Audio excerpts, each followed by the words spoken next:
മാനേജ്മെന്റിനോ ഒരാൾക്ക് പോലും ഇതിനെപ്പറ്റി ഒരു അവയർനെസ് ഇല്ല എന്ന് പറയുന്നത് തന്നെ ഒരു വലിയൊരു കാര്യം തന്നെയാണ്.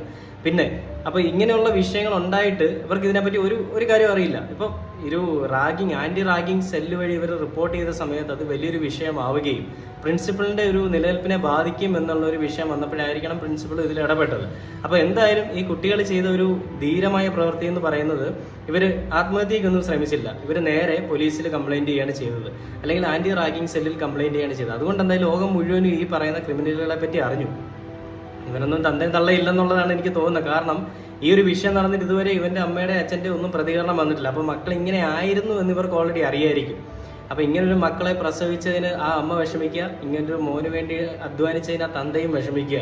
കാരണം ഇങ്ങനെയുള്ള ക്രിമിനലുകളെ നിങ്ങൾ ഒന്നെങ്കിൽ തല്ലി കൊന്നു കളയുക, അല്ലെങ്കിൽ നാട്ടുകാർ എന്തായാലും തല്ലി കൊല്ലുക നായന്റെ മക്കളെ. അപ്പം ഇനി നമുക്ക് ആ വീഡിയോ ഒന്ന് കണ്ടു നോക്കാം. ഞാനിപ്പോ ഈ സൈഡിൽ പ്ലേ ചെയ്യാം.